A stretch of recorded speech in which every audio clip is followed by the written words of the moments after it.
Hello everyone! I have a new process video for you today. Today's process video should have gone up yesterday, but I had some issues that prevented me from getting the voiceover done, so it's going to go up on Thursday instead.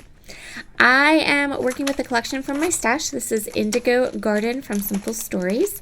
I am going to be working with a heritage photo. You can kind of see it off to the side there, and I'm going to talk a little bit more about that heritage photo in a minute. I'm just showing you kind of what products I have from this line. So this is an older vintage, simple vintage line from Simple Stories.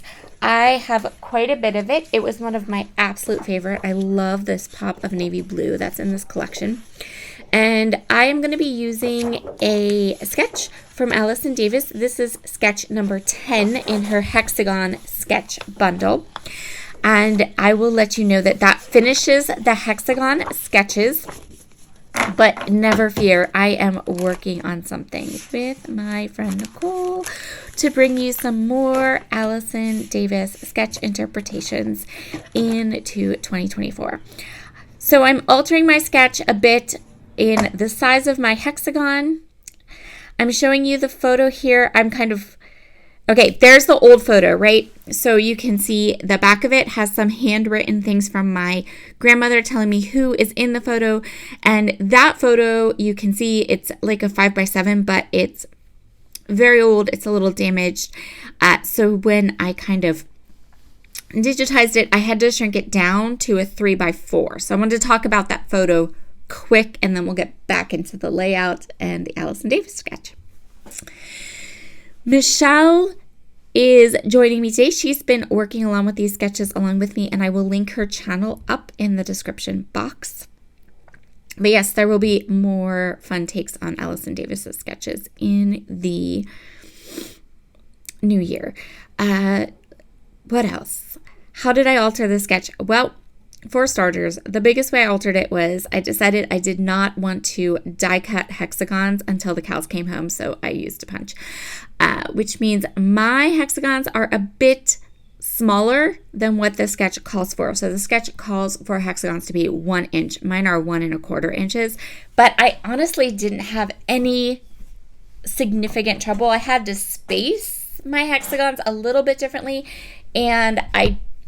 but once I did that and I got the spacing right, no problem. It all worked together.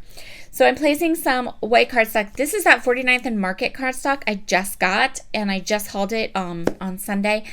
And you can check that video out on my channel. So far, this is, I think, the third layout I've done with it, and so far I have been liking it. I still have not tried it on my silhouette. That will happen at the beginning of January when I do my monthly binge cutting. So I'm using my Cut Align tool from my Sweet Petunia to get the spacing right. So I'm not measuring anything. I'm literally just using this, kind of lining it up at the end of my page and using it to get things nice and straight. So the spacing, I kind of worked it out before I started sticking things down to make sure it would all fit. And I did have to move a couple of the hexagons kind of like in a different space, I guess, like move them around so that I did have the spacing correct, because the spacing that is shown on the sketch wasn't going to work.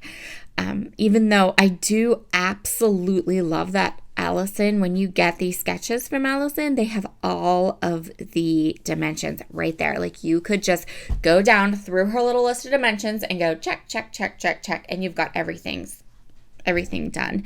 Granted, I'm me, so I'm constantly changing them up. But for those of you who would like to know all of that, it is there.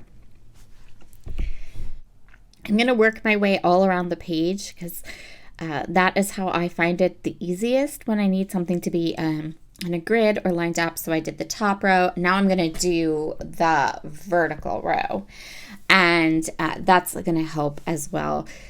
So what I'm doing is I want to make sure I get the spacing right. So I'm going to go ahead and I'm going to do these like 3 of the hexagons, and then start at the bottom, and that way I can make sure I have enough room in the middle to evenly space the middle section of the hexagons out. If you would like to see all 10 of the hexagon sketches from this sketchbook bundle, now that I have all of the videos uploaded and done, I'm going to go ahead and pull together a playlist for you so you can take a look for that underneath in the playlist on my channel. I will say that one of my kind of channel goals or channel housekeeping things that I want to do for 2024 is I want to pare down my playlists a little bit. For whatever reason, back in the day when I started How to Kill a Kit with Style, I decided that each month that I did How to Kill a Kit with Style would have a playlist. The problem is that How to Kill a Kit with Style has now been going on for 5 years, and I didn't keep up with those playlists. So a lot of those playlists, I'm going to pull them all together into one big playlist because it's a little ridiculous over there. But there will be a playlist together with all of these sketch bundles. I still have the triangle sketches and I still have the circle sketches, and I do plan on doing those at some point. I'm not sure if they're going to make it into 2024 or not. I'm going to just have to see how my other commitments kind of play out there. But we'll see. It's a distinct possibility. So I finished my background and now I want to work with my photo. So I have a bunch of these chipboard frames from the Indigo Garden collection.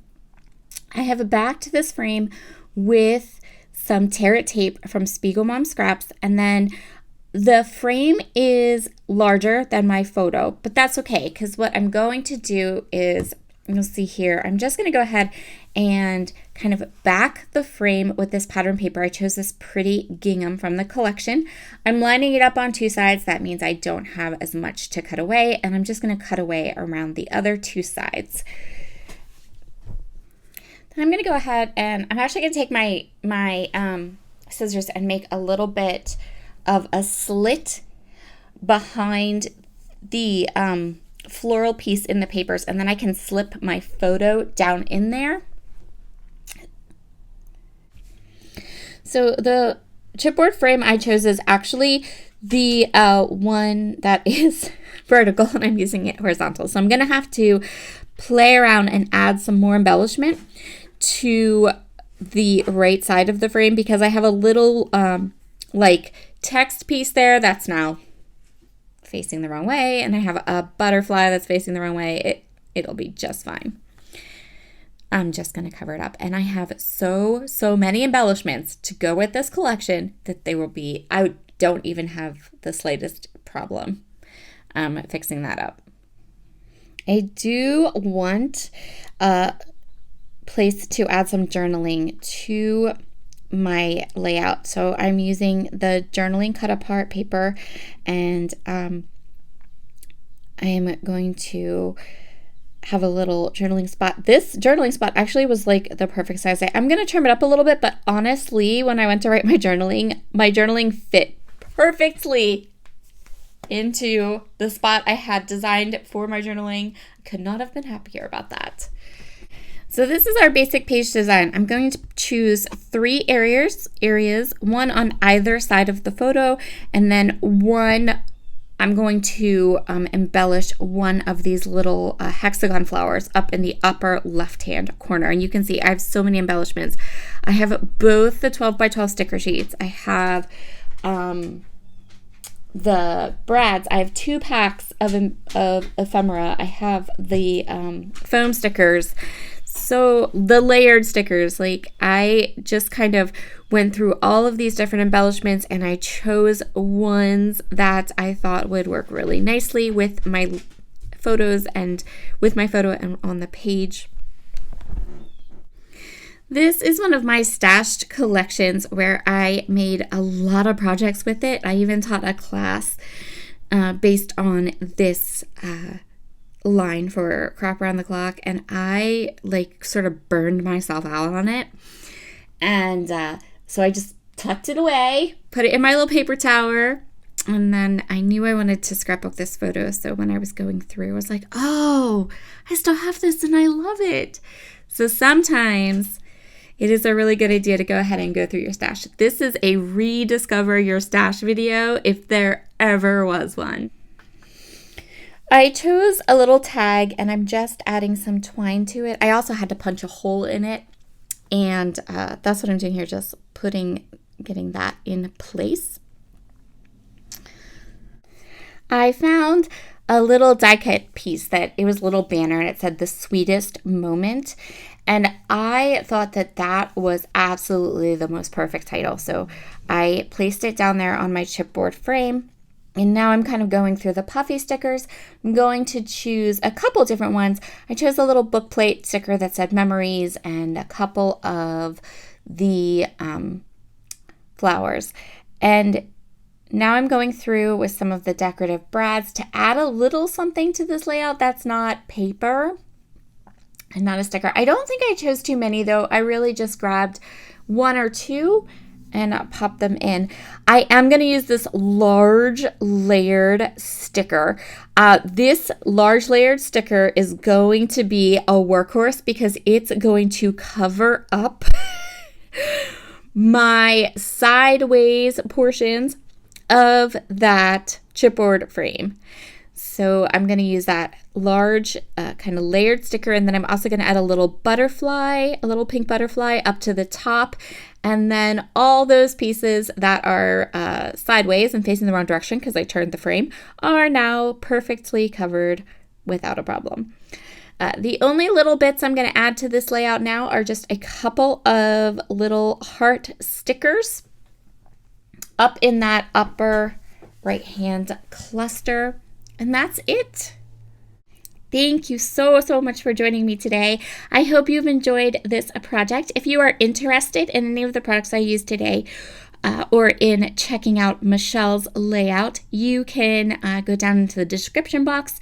And a lot of this is older stash, but I'll link up anything that I can for you. And I hope you all have a wonderful day. As always, I would love it if you could hit that subscribe button or the like button, and that way you don't miss any of my scrapbook projects. Here are all the close-ups. Bye!